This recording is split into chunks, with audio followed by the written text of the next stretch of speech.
नमस्कार विद्यार्थी मित्रांनो, पुढच्या एकदा आपलं सर्वांचं या YouTube व्हिडिओच्या माध्यमातून मी प्राध्यापक डॉक्टर विनोद राऊत आपलं सर्वांचं सहर्ष स्वागत करतो। विद्यार्थी मित्रांनो, आजचा जो विषय आहे हा अतिशय महत्त्वाचा असा हा विषय आहे।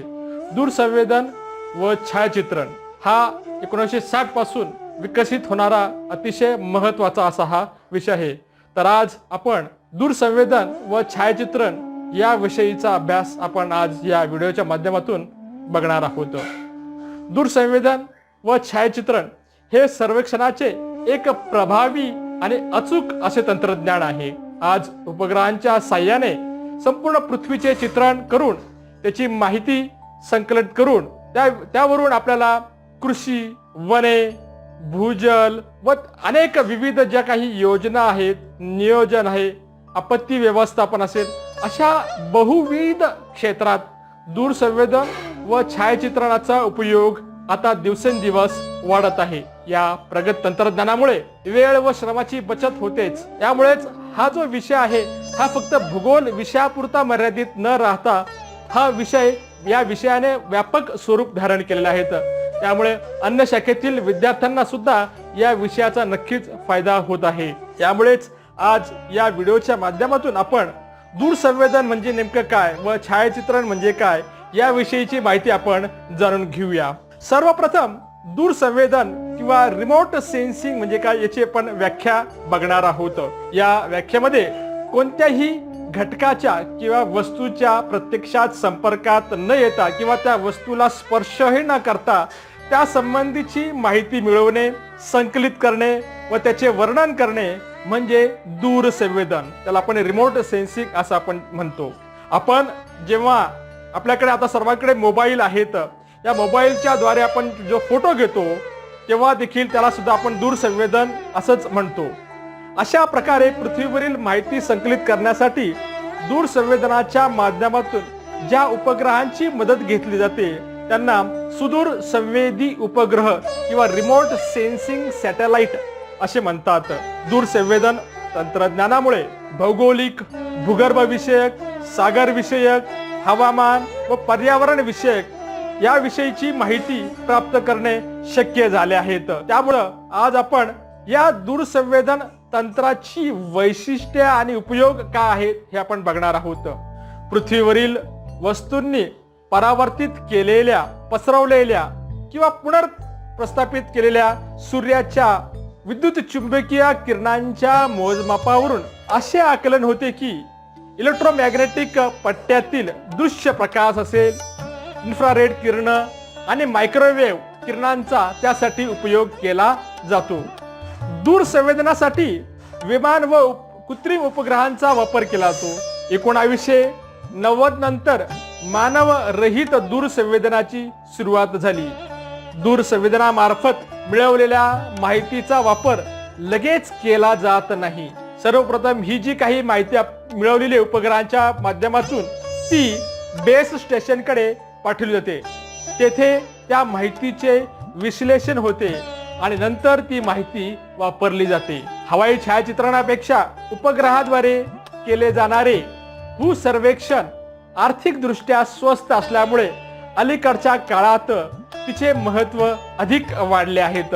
सुदूर संवेदनामार्फत मिळणारी माहिती मानवी हस्तक्षेपाशिवाय असल्याने, पूर्वग्रहरहित व पूर्ण विश्वासार्ह असल्याने तिचे महत्त्व अधिक आहे। स्थलनिर्देशक नकाशे किंवा टोपोशीट तयार करण्यासाठी दूरसंवेदन तंत्राचा वापर होतो। भूपृष्ठावरील व भूपृष्ठांतर्गत खनिजे, पाण्याचा साठा, धरणातील पाणी साठा, धरणाची उंची, खोली, पाणी साठवण क्षमता या सर्वांचा उपयोग सुदूर संवेदनाचा वापर करून आपल्याला सांगता येऊ शकतो। त्याशिवाय वन्य प्राण्यांचे सर्वेक्षण असतील, जीव पुरातत्व विषयांसाठी सुद्धा सुदूर संवेदनाचा वापर आता केला जात आहे। सुदूर संवेदनामुळे व्यापक व दुर्गम भागांची व्यवस्थित माहिती मिळवता येते। वलीकरण व प्रस्तरभंगामुळे निर्माण झालेल्या भूवैशिष्ट्यांचा अभ्यास करता येतो। याशिवाय भूकंप, ज्वालामुखी, वणवा, महापूर, वादळे इत्यादी नैसर्गिक आपत्तींचा सुद्धा अभ्यास त्या ठिकाणी करता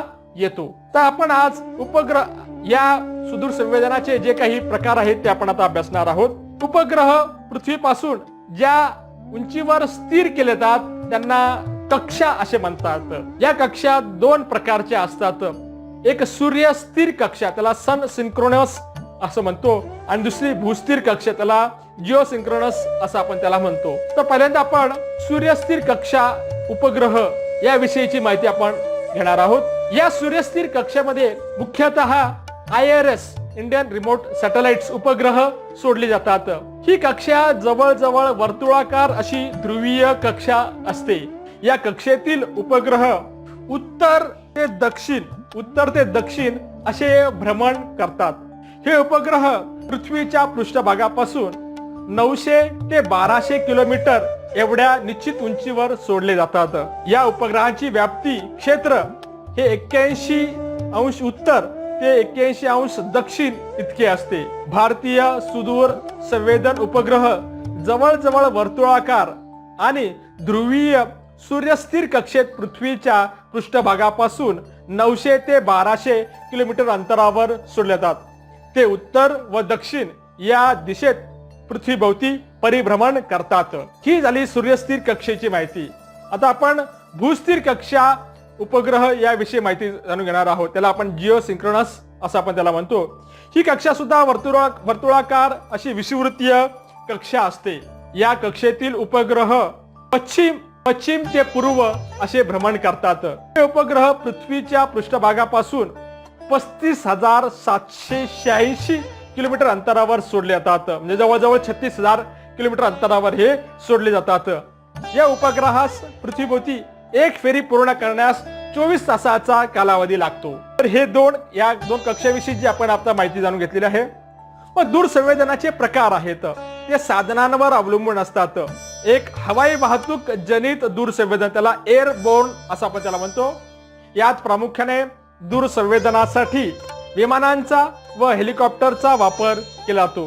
पूर्वी यासाठी फुग्यांचा वापर केला जात होता. त्यानंतर दुसरा जे आहे ते उपग्रह जनित दूरसंवेदन त्याला स्पेस बोर्न आपण म्हणतो. यात प्रामुख्याने उपग्रहांचा विशेषतः दूरसंवेदन उपग्रहांचा वापर केला जातो.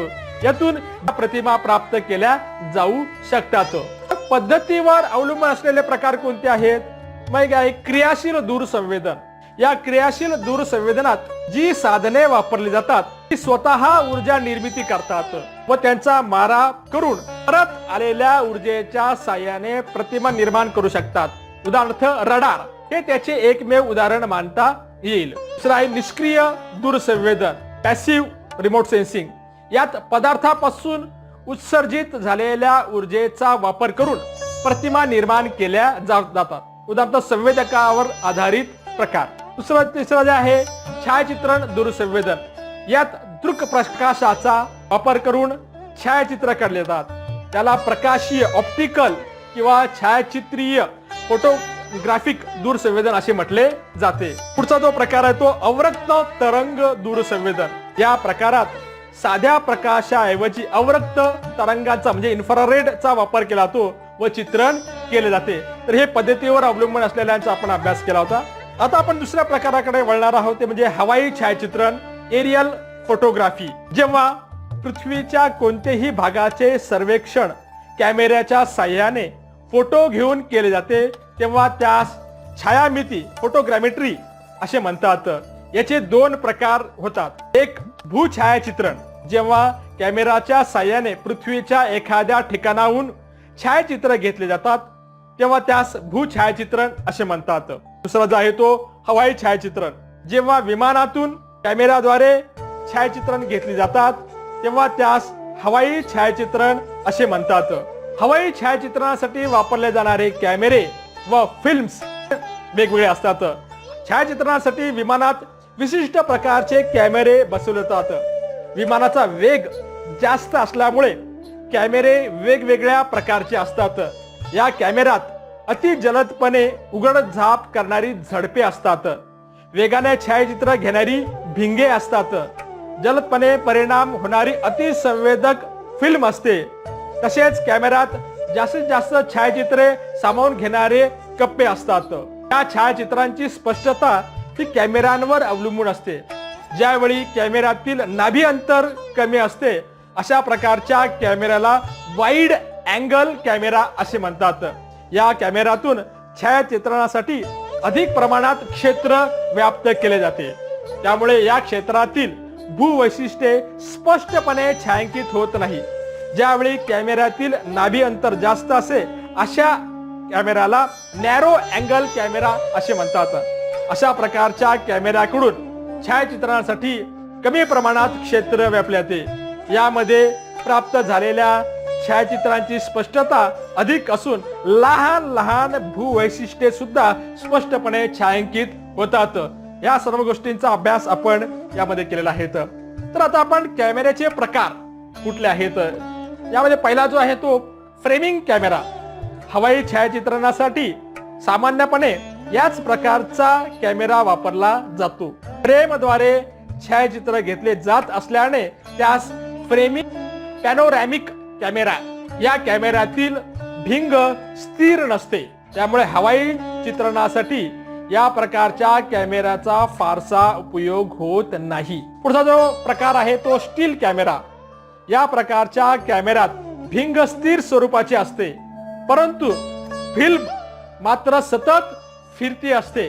त्यामुळे सलगपणे छायाचित्र घेता येतात. यात कोणत्याही प्रकारचा अडथळा येत नसल्याने चांगल्या प्रतीची छायाचित्रे घेता येतात. पुढचे जे आहेत त्या फिल्मचे सुद्धा प्रकार आहेत. ब्लॅक अँड व्हाईट फिल्मचे मुख्य प्रकार पुढील प्रमाणे आहेत. एक जो आहे तो ऑर्थोक्रोमॅटिक. 0.4 ते 0.6 मायक्रोमीटर लांबीचे परावर्तित प्रकाश किरणांसाठी या फिल्मचा वापर केला जातो.